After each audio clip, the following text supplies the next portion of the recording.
Segunda-feira, 9h30, 20 para as 10, por aí, estamos aqui. Tudo bem? Bom dia para todo mundo. Pessoal todo organizado. E vamos lá? Então, mais uma vez, bom dia para vocês. Eu sou o Ricardo, para quem não me conhece. Sou professor aqui do curso. Atualmente estou na coordenação do curso de Psicologia. E é um prazer muito grande estar aqui na 7ª semana de Psicologia da UF de Volta Redonda. Eu cheguei em 2014, então eu conheço a semana de Psicologia desde a 2ª semana. E é uma satisfação muito grande a gente conseguir dizer sempre aqui, em toda a abertura da Semana de Psicologia, que essa é uma semana 100% organizada pelos alunos do curso, que pensam absolutamente tudo, desde a programação, as pessoas, os convidados que vêm, buscam os recursos para que esse evento aconteça, contam com o apoio dos professores do departamento, mas quando a gente observa as coisas acontecendo, a gente vê a grande potência desse grupo que vem passando cada ano, a cada ano, o seu conhecimento sobre essa organização, e além disso, não só esse conhecimento, vem reforçando cada vez mais esse movimento coletivo de produção desse evento, que é um movimento que revê ou reafirma outras formas da gente produzir conhecimento, que não só apenas a gente monta mesas. A gente monta as mesas, faz as palestras, tem os mini-cursos, mas além dessas formas mais conhecidas e mais tradicionais da gente produzir esse conhecimento, a gente conta com todo um outro movimento que está por fora de todos esses espaços formais, e que é esse movimento coletivo que tem, dessa partilha coletiva, que tem trazido para a gente tantos temas, tantas coisas novas, tudo aquilo que a gente vem vivenciando nessa relação que esse curso vem desenvolvendo com o público, com o coletivo, com a comunidade, não só de Volta Redonda, e é muito interessante, muito satisfatório estar aqui nesse lugar hoje. Então só estou aqui hoje apenas para dar as boas-vindas, para agradecer a participação de todo mundo, agradecer principalmente os alunos, os nossos convidados que já estão aqui hoje, desejar para todo mundo um bom evento. Essa semana vai ser muito legal, a programação está muito interessante, muito rica e muito diversa, E gostaria então também de chamar aqui o Matheus, que agora vai dar o início, o pontapé inicial à nossa semana de Psicologia, e nada melhor que a gente ter um representante dos nossos alunos à frente dessa organização, à frente dessa abertura, representando o que a gente tem de mais rico aqui na universidade, que são vocês, que é a relação que a gente tem de confiança, de proximidade, e de afeto que a gente vem criando cada vez mais para que esses espaços sejam cada vez mais democráticos, plurais e bem representativos do que a gente vem buscando construir juntos. Muito obrigado, um bom dia para todo mundo, e agora está com o Matheus, ok? Bom dia a todos e a todas.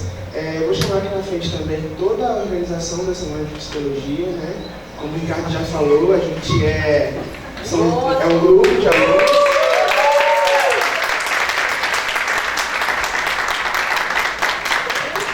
É um grupo de alunos que desde o começo do ano está se reunindo, está correndo atrás, buscando recursos para fazer isso acontecer, E a gente está pautando essa semana uma justiça cognitiva, que a gente está pensando em algo que o Boaventura de Souza fala.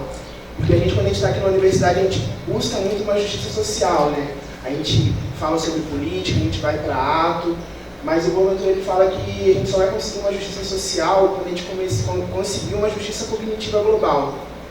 Porque há muitas vozes que estão emergindo, que estão falando e que acabam sendo silenciadas. E às vezes são vozes que estão sendo produzidas para serem silenciadas. E a gente precisa começar a ouvir essas vozes, A gente não está aqui nessa semana no intuito de dar voz a ninguém, mas para ouvir vozes que estão falando e aproximar essas vozes da comunidade acadêmica, Aproximar novos, para a gente poder trazer novas formas de se pensar, novas formas de se conhecer, E pensar a educação, pensar como a gente tem como a gente está concebendo a universidade, como a gente está concebendo o que a gente aprende aqui, como a gente está lidando com isso.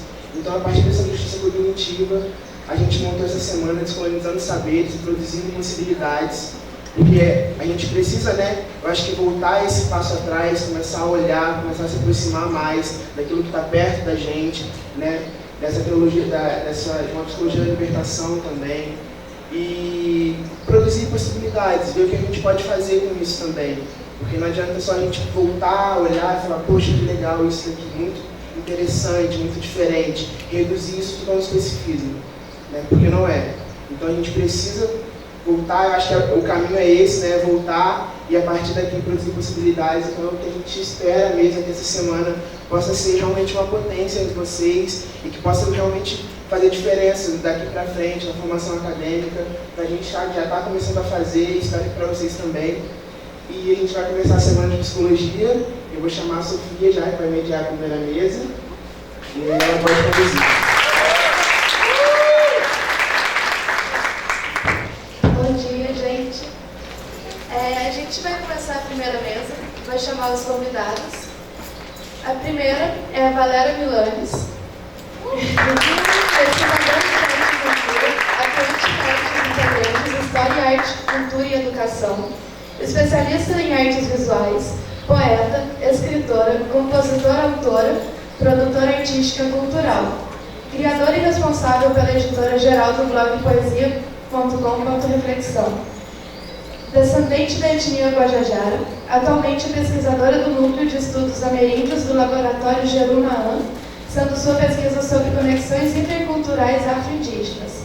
É mestre quebradeira e pesquisadora pela Universidade das Quebradas, Programa Avançado Cultura Contemporânea. Suas pesquisas buscam, para além de formatos hegemônicos, fomentar troca de saberes entre a academia e as periferias, nas áreas de filosofia, letras, artes, arquitetura, cinema, literatura, teatro, dança e música.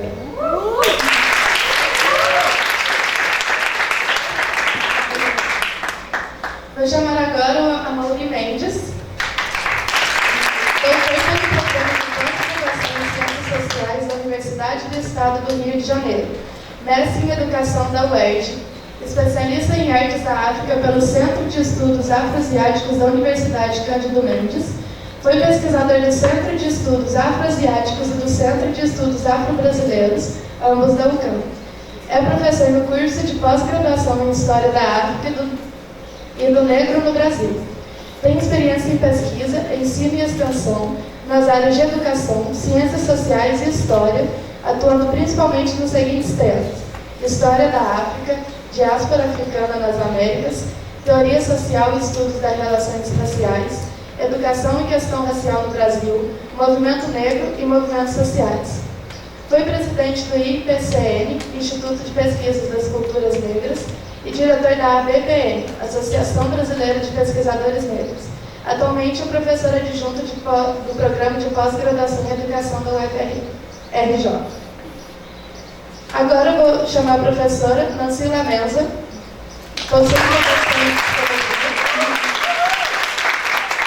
especialização em assistência psicótica pela UFRJ, mestrado em psiquiatria e saúde mental pela UFRJ, doutorados em estudos latino-americanos pela Universidade Nacional Autônoma de México. Atualmente é professora adjunta da Universidade Federal Fluminense, membro do AFROCIM, da UFRJ, atuando principalmente nos seguintes temas: psicologia social, arte-terapia, arte e oficinas terapêuticas, estudos culturais, estudos latino-americanos e epistemologias do Sul, direitos humanos e violências estruturais, clínica, educação e relações étnico-raciais.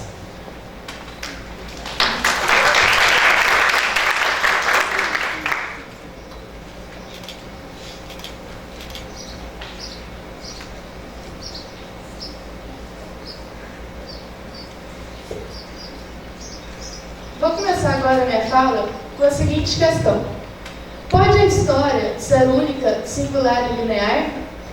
Essa pergunta pós-colonial se dá no sentido de reconhecer as falas subalternas, silenciadas como também histórias nunca esquecidas, nunca apagadas e mais presentes no nosso dia a dia do que percebemos.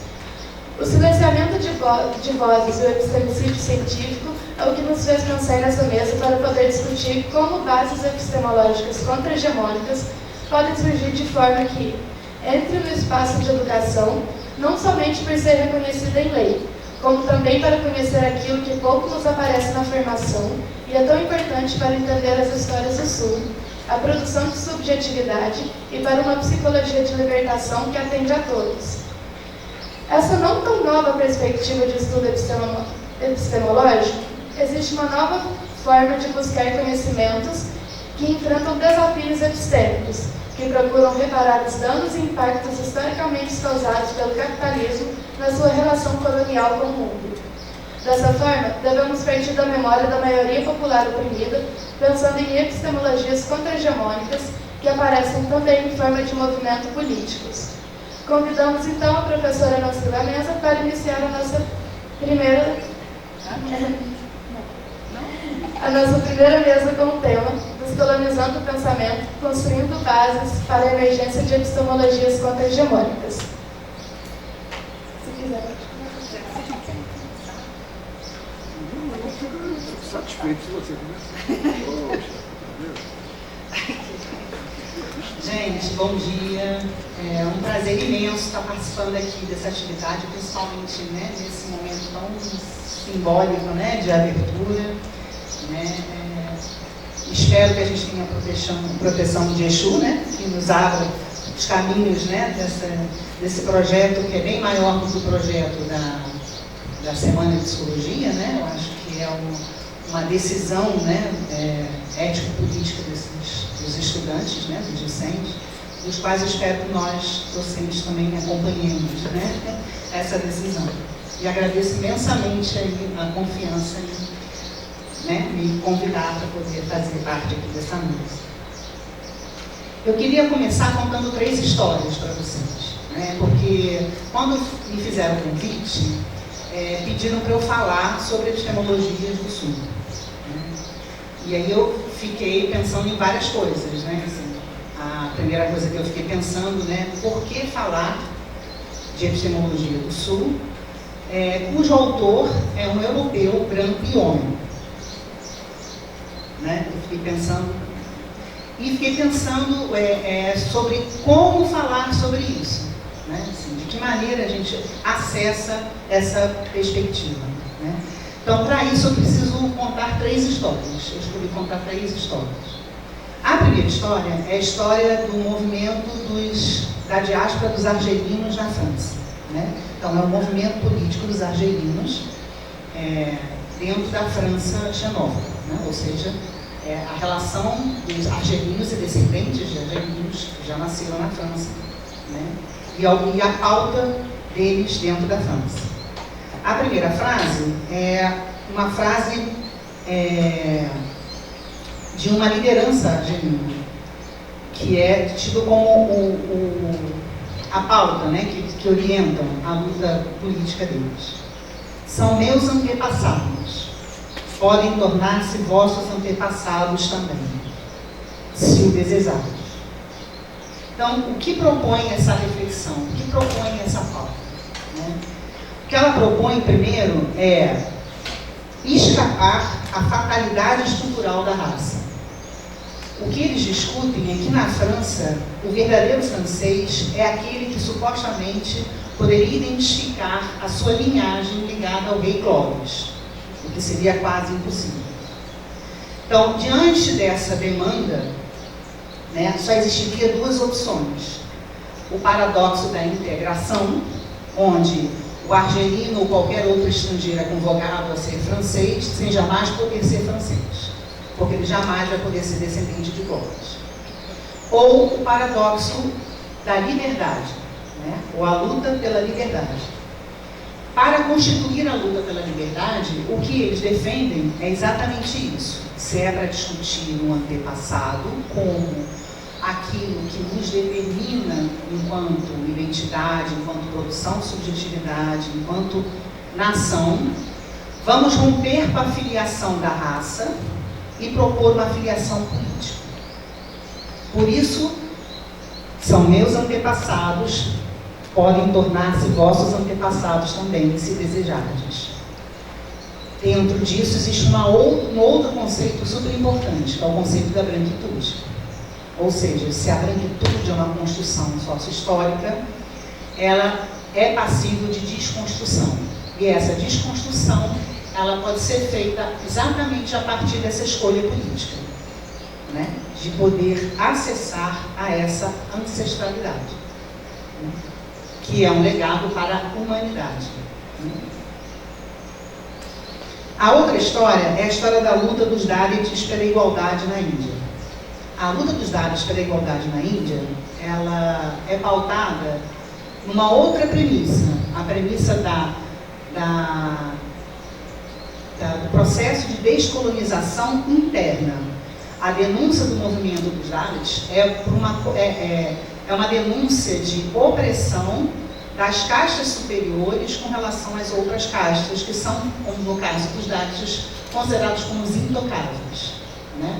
Por serem intocáveis, eles são delegados às piores tarefas, ou a ausência de trabalho, a impossibilidade de acessar determinados espaços, em função dessa concepção de hierarquia a partir de castas, né? Dentro desse movimento dos Dalits, existe também uma premissa, que é a premissa do Satyagraha. O Satyagraha é uma estratégia política, né, do movimento dos Dalits e do movimento de luta de Gandhi também, né? Só que a partir do movimento Dalit existe uma mudança, né? Para Gandhi, Deus é verdade. Para os Dalits, a justiça é a única verdade irredutível. Então, já há um deslocamento ali da dimensão de compreensão de por onde passa a luta dos Dalits, diferente do Gandhi, né?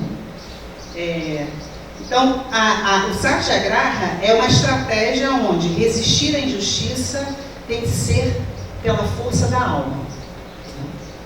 Então, eles consideram o ato de amor um ato revolucionário. Como eles fazem isso? Uma Satyagraha que eles instauraram foi beber numa fonte de água pública que era proibida para os Dalits tocarem, porque na medida que eles tocam e bebem dessa água, eles contaminam essa água. Então, uma ação política é eles se organizarem e irem a essa fonte e beber a água. A outra estratégia é com relação ao templo, né? Existem vários templos na Índia, do qual eles também são proibidos de entrarem pelo mesmo motivo, porque a partir do momento que eles entram no templo, eles contaminam esse espaço. E a ação deles é simplesmente poder entrar no templo. Obviamente que essas ações que parecem ações cotidianas, simples, né? Frequentar um templo, beber água, se transformam numa estratégia política, né? E uma estratégia política pautada nessa premissa de que a justiça é a única verdade irredutível e que a imaginação constitucional ela deve estar ligada aos deveres insurrecionais do cidadão. É uma relação completamente diferente com a normatividade. A relação com a normatividade é uma relação de insurreição, né? Pautada na ideia de justiça. Por último, a última estratégia deles é de ressignificar o próprio nome Dalit. E para isso eles fazem um link com o movimento Panteras Negras. Eles criam o movimento Pantera Dalit, exatamente com a mesma premissa do movimento Pantera Negra, que era recuperar o nome negro ou recuperar o nome Dalit, positivando esse nome. Então, nesse movimento existe toda uma estratégia onde se reconhece que a luta simbólica ela é relevante, né, como luta política, né? As políticas de nomeação são de designações, elas de fato criam possibilidades e impossibilidades. E a partir do momento que eles criam esse movimento, existe um contramovimento onde se proíbe colocar a palavra Dalit em toda a normativa legal da Índia. Porque já em alguma medida se reconhece que esse movimento dos Panteras Dalit conseguiu redesignar, né, essa nomeação. A terceira história é sobre mulheres aimaras na Bolívia, mulheres indígenas de etnia aimara na Bolívia. existe em outubro um período de fome e escassez, né, que se conhece como Huachipacha.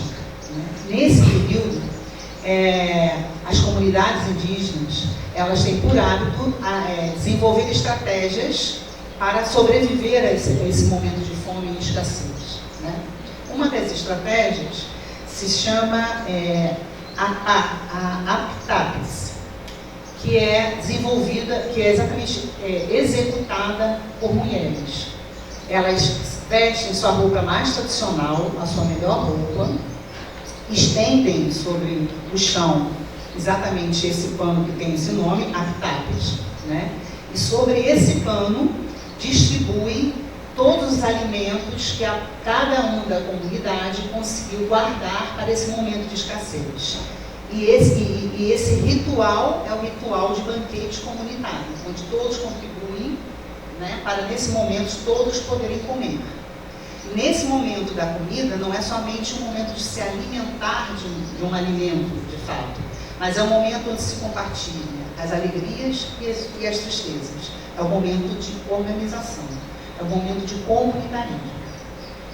Essa mesma atitude foi utilizada pelas mulheres aimaras como forma de participação política nos boicotes que os indígenas aimaras fizeram no momento que se foi conhecido como a Guerra do Gás na Bolívia, em que eles fizeram bloqueios de estradas e impediram que todos os alimentos ou produtos chegassem na capital. Né? Nesse momento em que de um lado tinha os soldados e do outro lado tinha os ativistas indígenas fazendo bloqueio, as mulheres iam, colocavam o seu tecido, ofereciam banquete para os ativistas e ali ficavam muito tempo até esses ativistas saciarem sua fome nesse momento de escassez. Então, essa atitude é o que a Silvia Musicampi, que é uma socióloga boliviana, chama de política do corpo. Ela diz, existem muitas formas de você recolonizar, né, as civilizações, principalmente estratégias de ordem racional, mas é muito difícil você capturar a memória do corpo. Por isso, essas mulheres, através desse ato corporal, dessa cena, desse ritual, o que elas fazem é uma política do corpo, onde elas enunciam da cidade para os brancos, que são elas que são os indígenas que alimentam a cidade. Por que eu trago essas três histórias? Porque a epistemologia do Sul não é um referencial teórico. A epistemologia do Sul é um fenômeno social, é uma luta, é uma responsabilidade ética.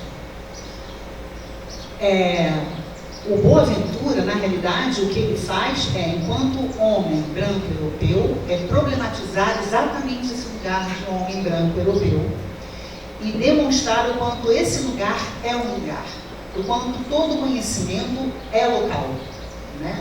O que não significa que não existe, a partir dessa localidade não existe a possibilidade de relações de troca, né? O que ele vai dizer é que existe a necessidade da gente reconhecer que toda luta anti-imperial, ela possui uma dimensão cognitiva. E é essa dimensão cognitiva que interessa ou que de alguma maneira faz fazer existir, né, a epistemologia do Sul. Então, a epistemologia do Sul, na verdade, é uma ocupação da epistemologia para trazer a dimensão cognitiva das lutas sociais. Para isso, o que ele vai dizer é que existe uma linha abissal que divide o mundo entre uma sociabilidade metropolitana e uma sociabilidade colonial. Essa sociabilidade metropolitana ela é pautada por essa ideia de pertencimento e equidade, onde eu, de alguma maneira, identifico um nós. Nesse nós, existe processo de exclusão. Mas esse processo de exclusão não se constitui ainda como a construção do que ele vai chamar de inexistente, ou aquele que a gente pode nomear como não ser, aquele que perde totalmente a possibilidade de eu identificar a sua humanidade. Daí ele vai encontrar ele vai dizer que existe o outro lado da linha abissal, que é a exclusão abissal. A exclusão abissal ela é constituída pelas formas de sociabilidade colonial. Né? Então, o processo de colonização instaura o que a gente chama de o ignorante, o improdutivo, o inexistente, né? E as formas, os mecanismos de reprodução dessas formas de sociabilidade colonial são o racismo, o feminicídio, né? A precariedade das condições de trabalho, a escravidão, novas formas de escravidão, né?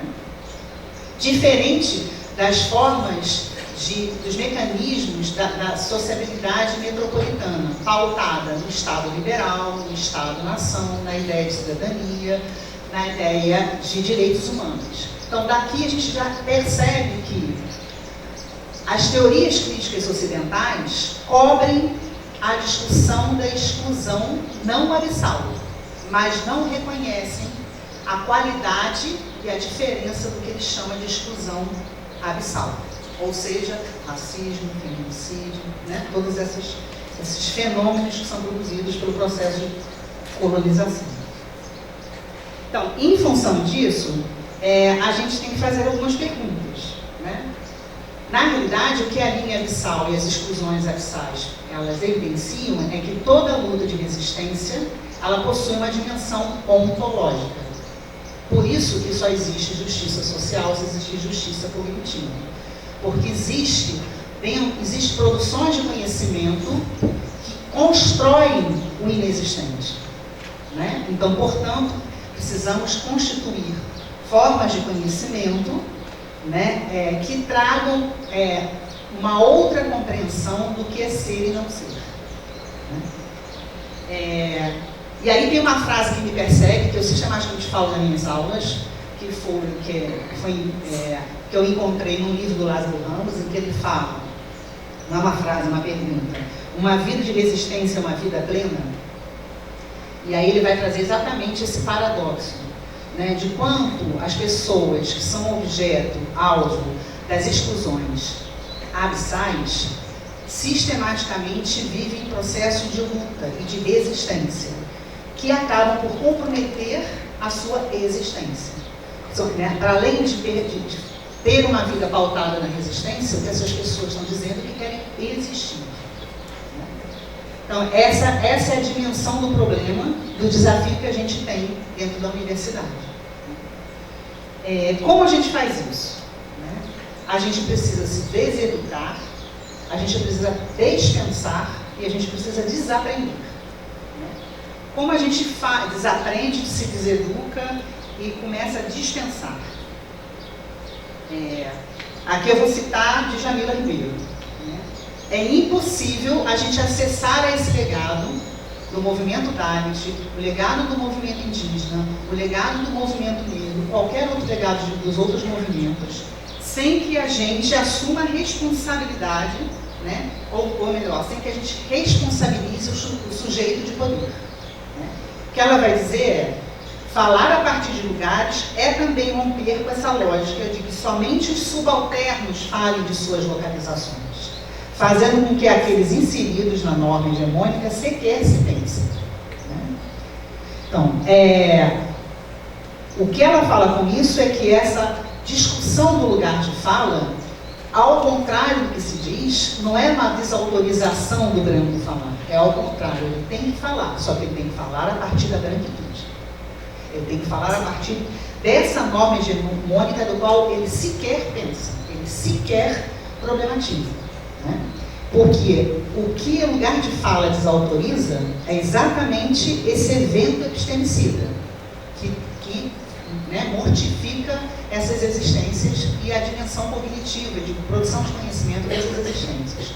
O que o lugar de fala desautoriza é a ficção de que, de fato, todos nós possuímos um lugar comum de acesso à fala e escuta. Não possuímos. Estamos em lugares diferentes para acessar ao lugar de fala e de escuta.